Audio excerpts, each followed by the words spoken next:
ഡിവൈഎഫ്ഐയുടെ ഒരു മനുഷ്യച്ചങ്ങല ഉണ്ടായിരുന്നല്ലോ കാസർഗോഡ് മുതൽ തിരുവനന്തപുരം വരെ. അതിന്റെ മുദ്രാവാക്യങ്ങൾ ഇപ്പോഴും ഭിത്തികളിൽ നിന്ന് മാഞ്ഞു പോയിട്ടില്ല. അതായത് ഇനിയും ഈ കേന്ദ്ര അവഗണന സഹിക്കേണ്ടതുണ്ടോ? അപ്പോൾ ഇത് വായിക്കുന്ന നമ്മുടെയൊക്കെ മനസ്സിലോട്ട് ഇത് കുത്തിക്കേറുകയാണ്.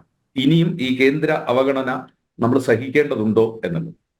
അപ്പോ കേരളത്തിലെ പൊതുസമൂഹം വിചാരിച്ചത് ഇത് വളരെ കൃത്യമായിട്ടായിരിക്കും ഇവർ പറയുന്നത് എന്നൊക്കെയാണല്ലോ നമ്മൾ ധരിച്ചത്. നമ്മളോട് പറഞ്ഞത് 57,400 കോടി രൂപ കേന്ദ്രം കേരളത്തിന് തരാനുണ്ട്. ആ തുക ഇങ്ങ് തന്നു കഴിഞ്ഞാൽ കേരളം ഇന്ന് അനുഭവിക്കുന്ന എല്ലാ പ്രതിസന്ധികളും പരിഹരിക്കപ്പെടും എന്ന് പറഞ്ഞാണ് ഇവര് തിരുവനന്തപുരം മുതൽ കാസർഗോഡ് വരെ ഡിവൈഎഫ്ഐക്കാര് മനുഷ്യ ചങ്ങലയൊക്കെ തീർത്തത്. വളരെ കൗതുകകരമായ ഒരു കാര്യം എന്ന് പറയുന്നത് ഈ കേസുമായി ബന്ധപ്പെട്ട്, അതായത് കേന്ദ്ര അവഗണനയ്ക്കെതിരെയാണല്ലോ സുപ്രീം കോടതിയിൽ ഇപ്പോ ശ്രീ ശിവശങ്കർ സാർ, ബഹുമാന്യായ എന്റെ മുൻ നേതാവ് ശ്രീ PM സുരേഷ് ബാബു ഒക്കെ ഇവിടെ സൂചിപ്പിച്ചത്. ഇവിടെ നമ്മൾ മനസ്സിലാക്കേണ്ടത് സുപ്രീം കോടതിയിൽ ചെന്ന് കഴിഞ്ഞപ്പോൾ ഇവർ ഈ 57,400 കോടിയുടെ ഒരു കാര്യം പറയുന്നില്ല എന്ന് മാത്രമല്ല, ഇവർ പറയുന്നത് ഇപ്പൊ ഞങ്ങൾക്ക് ഈ മാർച്ച് മാസത്തിൽ അഡ്വാൻസ് ആയിട്ട് 13,660-680 കോടി രൂപ മതി. അപ്പോ ഇവരുടെ മനുഷ്യച്ചങ്ങലയും ഇവരുടെ അവകാശവാദവും എവിടെ പോയി? ഞാൻ ആമുഖമായി ചർച്ചയിൽ പറയാൻ ആഗ്രഹിക്കുന്നത് ഇടതുപക്ഷത്തിന്റെ സാമ്പത്തിക മിസ്മാനേജ്മെന്റ്, ധൂർത്ത്, അത് കേരളത്തിൽ അത് എന്താ പറഞ്ഞ അതിന്റെ ഒരു എല്ലാ സീമകളെയും ലംഘിച്ചുകൊണ്ട് അങ്ങ് പോയിരിക്കുന്നു എന്നുള്ള കാര്യത്തിൽ ഒരു തർക്കവുമില്ല. അപ്പോ അത് തടയുക അല്ലെങ്കിൽ അത് നിയന്ത്രിക്കാനുള്ള ബാധ്യത ഇടതുപക്ഷത്തിനാണ്. ബഹുമാന്യായ ശ്രീ ഉമ്മൻചാണ്ടി സാർ ഇറങ്ങിപ്പോകുമ്പോൾ, സുരേഷ് ബാബു സാറും ഞാനും ഒക്കെ അന്ന് ഒരു പാർട്ടിയിൽ നിൽക്കുന്നതാണ്.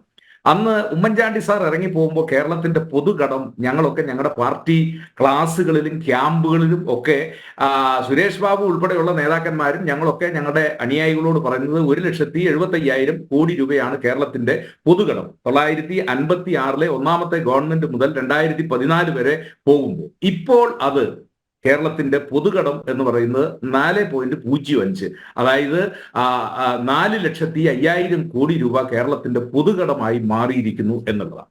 ഈ 8 വർഷക്കാലം കൊണ്ട് കേരളത്തിന്റെ പൊതുകടം ഇങ്ങനെ 2-3 ഇരട്ടിയായി വർദ്ധിക്കാൻ. അപ്പൊ അതിന് CPM പറയുന്ന ന്യായീകരണം എന്താ?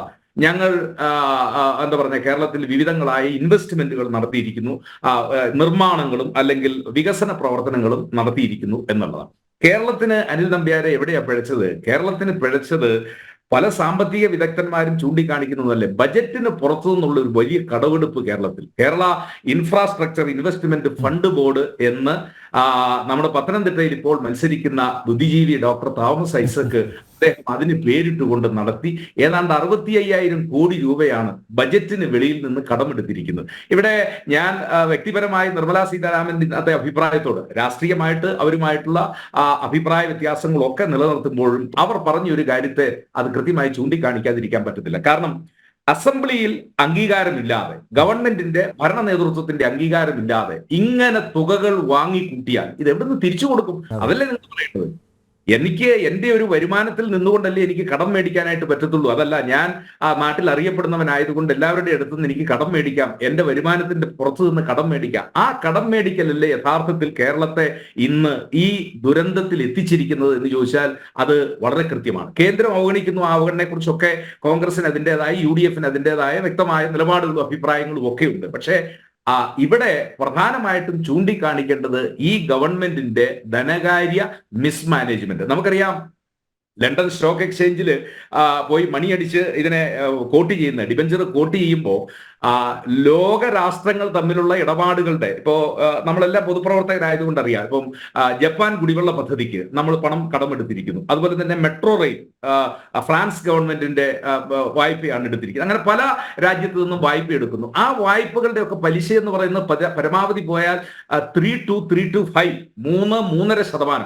4% എന്ന് പറഞ്ഞാൽ അത് അന്താരാഷ്ട്ര മാർക്കറ്റിലെ ബ്ലേഡായി മാറുകയാണ്.